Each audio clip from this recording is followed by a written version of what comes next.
Hello, everybody. You're welcome to the Kerendu Show on our Sweet and Sour Days. Today, I am here with my beautiful people, sweet ladies. I'm here with Rainy. Rainy, say hi. Hello, guys. I'm here with Zamua. Hi. Hi, you're welcome to today's program. Okay, before we move further on our today's talk, I have a story from one of my fans on the Sweet and Sour Days. So he or she said that one of the happiest days in his or her life, the person didn't tell me if he's a he or she. The person just dropped the message. So he said, I received scholarship for my secondary education. I didn't really value it initially as a teenager, but as I grew older, I realized what a relief it was for my parents. And I remembered how happy my parents were the day I received the scholarship. And upon graduation, seeing my results after the secondary school made me value my scholarship more. So I am happy, and it has remained part of my happy days. And then one of the saddest days of my life was the day I lost my mom. It was and has been the greatest vacuum was created in my heart. I was very close to my mom, and my mom was so close to my dad.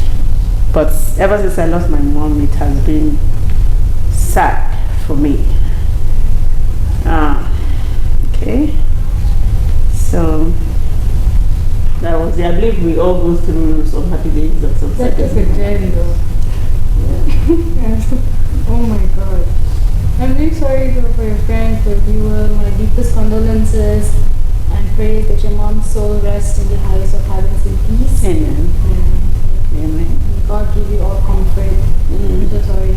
So sorry to hear that. I lost my mom also. In fact, I lost my mom the day she gave birth to me. So yeah. She lives in you. Yeah. So she didn't see me, I didn't see her, but I've lived in the memory of my mom ever since. Yeah, it's a very sad thing when we lose our mom, especially at the young age. For me, yeah, it was the beginning of harsh experiences in life. Because when stepmoms step in, you see the difference between your real mom and a step of second mom. Yeah. So I feel your pain, but we all go through such things in life, and we still thank God for the happy days, right? Yes, we still thank God for some happy days. So do find solace, and then feel happy for the achievements you've achieved for yourself, and for the ones you've achieved, don't dim the light. Keep the light burning, right? Yes. So wish you best days ahead. Yes, and I wishes too. And also, when you achieve, to keep your people close, because I do believe that if you want to go fast, you may go alone, but if you want to go far, we go together. Yes, go with your people, and all of our praise and love. I would like to add like this because we get hard days and soft days. True. And that makes it interesting, right? To some extent, the hard days that we face can be extra hard, and sometimes it's little hard, but anyway, we can just believe that there is a positivity that can come out of that. There is. It also builds character. Totally, yeah. I've always believed that through the ups and downs of life, right? Yeah. There's always something positive. In fact, I believe that in every situation, both negative and positive. In fact, for me, every negative situation I've always seen or gotten one positive thing about that. Right? Yes. With every hardship there is ease. Yeah. You know? Yeah. I remember when we were small, right? You know, motherless children were 7 in number. Because my previous message from a fan stated when the aunt gave her a rotten food to eat. So so that day I remembered when we were growing up, there is no in Nigeria, in the street meat sellers, they fry meats. So when they cook, they cook the beef before they fry it and put it in. So when they cook, we just go and get the water. When they cook it, they just throw the water away. Okay. So my siblings will just go and get the water from them, beg them. So we normally go with this big bucket. So we just reserve it. For us, that water from that, and it was not like the things where public meat sellers. It wasn't hygienically prepared, but we didn't have choice because we usually didn't have anything to eat. We starved throughout the day, so we managed to get the water, and that water becomes our soup to eat. Our normal model soup. So when the day I read that message, I really felt I couldn't comment on that because it's like it really took me back. So I believe in life we go through stuff, but then we come out stronger. So what matters, like I keep saying, is how you let the situation translate you.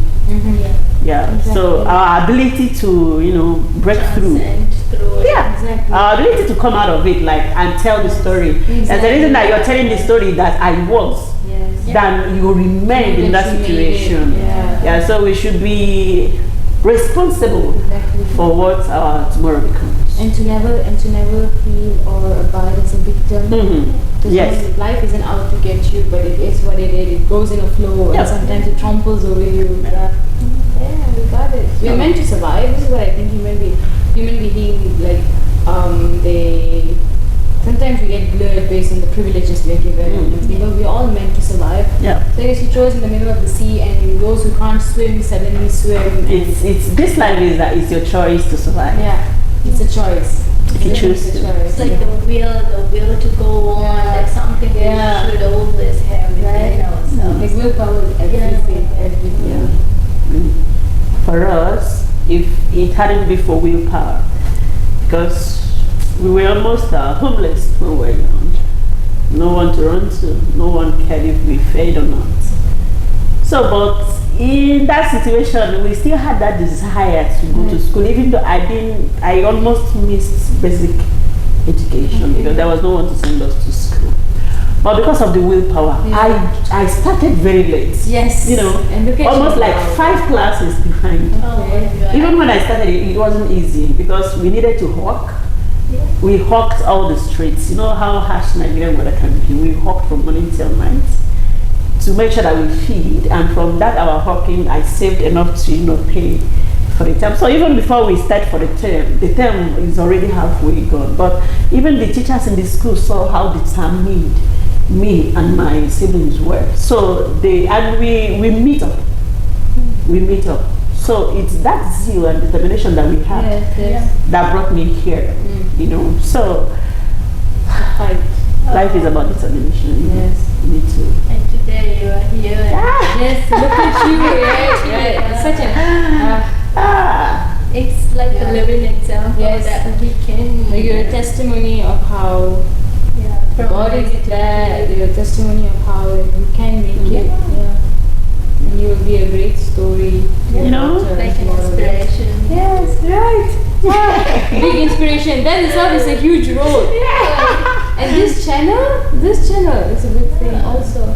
So this, with the experiences we had, because then we didn't even have access to proper primary, nursery education. So talk more of, we didn't know what homework was. For me, I didn't know that because we are even struggling to, sneak in to see how we can get to the basic education. But these days we see that homework is everywhere. Like your children will be going to school in the morning. If you see the kind of big books that they go to school with every day, there's no type of books that you won't see in their bag. And yet they leave for school in the morning, come back late in the afternoon, and still they come back to the house with homework. We sent them to school to go and study.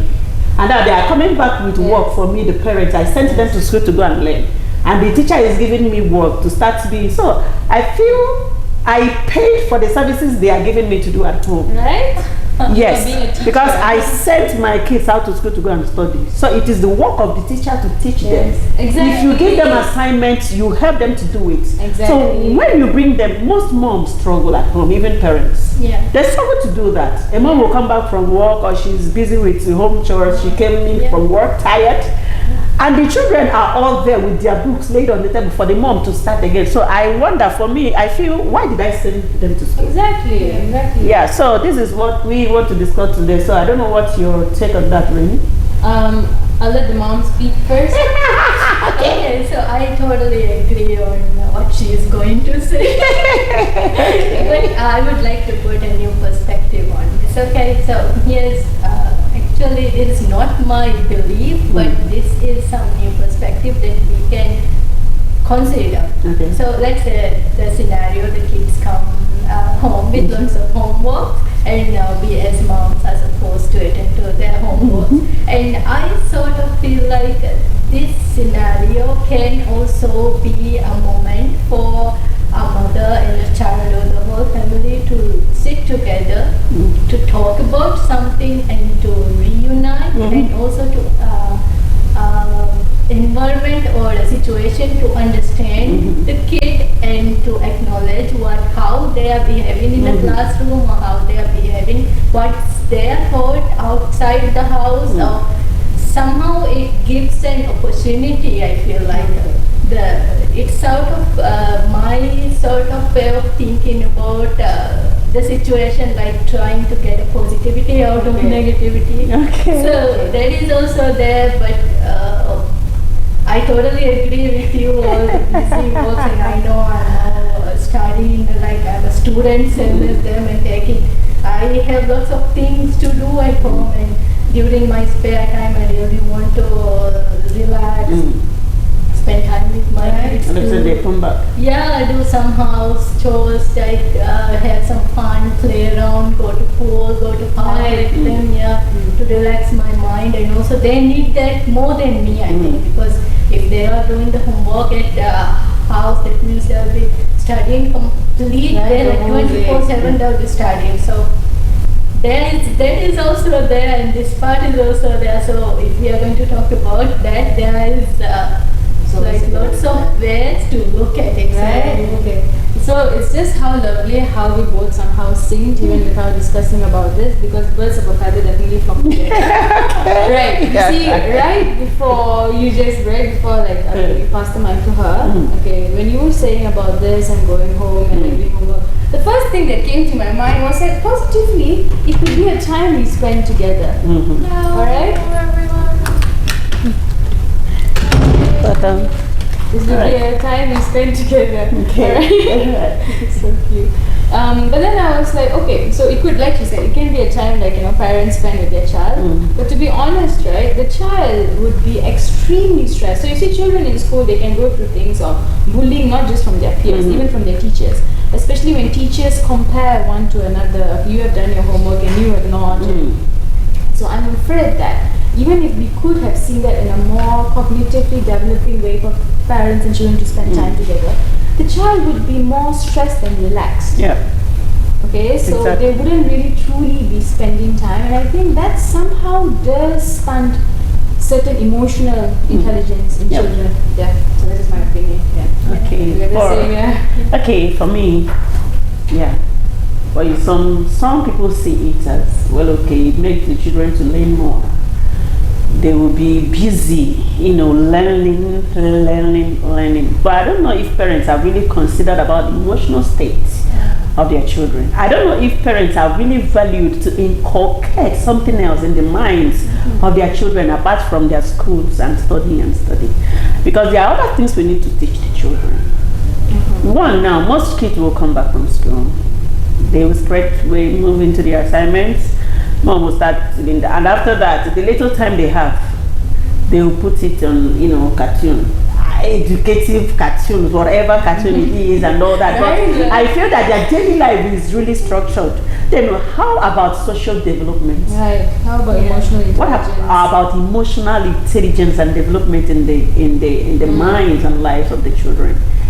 Because for one, my reason is that I sent you to school to learn. I am not a teacher. I shouldn't do that. That's not my work to do. It is the work of the teacher.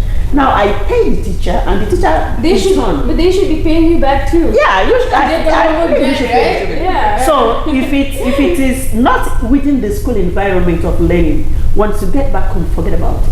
Yes. I believe they should have some time in the day. Okay, you wake them up by 4 a.m., 5 a.m., they start preparing for school, blah, blah, blah. They come back 4 p.m., 5 p.m. or 3 p.m., whatever time, and they'll still be there till they are tired, and the next thing they're going to bed. Tomorrow morning, 5 a.m., I wake them up again and start on the work. So for me, I don't see with that ideology. Yeah, it's also because because even as adults, right? So when we are kids, we have all the energy. There's no such thing as burnout, accumulated tiredness. But when we don't know how to regulate our time, keep 8 hours for hard work, 8 hours to ourselves, to our families, to work out and to keep a holistic life. Because the older we grow, like even me, this age of 26, I still struggle of finding the time to compartmentalize my work stress from my life. So yeah, I think it's a very important thing to instill it from a young age. Yeah. So mom, what's your advice to parents, in fact to moms, because most of these things lie with the mothers out there. So what's your advice to moms to help their kids? As a mother, I can say we have holidays as well. But yeah, I very much agree on the emotional health and overall stress. Before I cut you in, sorry. In my country, Nigeria, there are school holidays. In fact, there are some that will be for 3 weeks, some will be for 1 month. But I find out that during school holidays, they still have home teachers. So yes, maybe school closed on Friday. By Monday, the holidays should start. You see home teachers coming by Monday morning to start teaching the children. So for me, from where I come from, we have this thing that parents want their kids to be depressed, but it's not about reading. It's about how successful the exposure you give to that child is what will help them succeed. So coming from that view, because our mom wants our kids to be A1 only, but there are some A1 children that are not really active out there. Yeah, exactly. Yeah, so please give them advice. It doesn't define the education system, the level of the education system, how much they have learned from school, how much they have achieved, the grades or everything they have learned. It usually doesn't define the child. Not as a kid, not when they're growing up, or not when they face the hardships or the other things that they are facing throughout their life. That actually never applies. I'll give you an example. We all studied algebra, right? When did we apply that? So it's sort of like that. But the thing is, our cultures, our beliefs, and how social structure and how it all systemized. We were supposed to send our kids to the school. We were supposed to attend to their school needs as parents. That's something that is expected of us as a parent. So it's like there are certain standards that we have to meet. It's something that I feel like as a parent it's unavoidable, because I am supposed to take my kid outside. I'm supposed to let them mingle with other kids. That's the development of decision. Yeah, and let them have an opportunity, at least to give them opportunity for them to learn something outside the house. So in order to do that, we have schools. So if the school is presenting us with the homework or everything, then maybe they should have actually not let us involved in that part. Maybe they should have, but like I said, it works both ways. But however it is, I feel like that it is something unavoidable, something that has been going on in our cultures. It's been in the system for too long. It's there. It's there. Something that we have to accept and we have to go circumnavigate, make it better. I used to have a friend. She, for one, believed in If it's not in school, don't bring it home. And then that is her till today. She specifically went to the school, her kids' school, told the teachers, told the head of the school, whatever your teachers will not teach my children in school, please don't bring it home.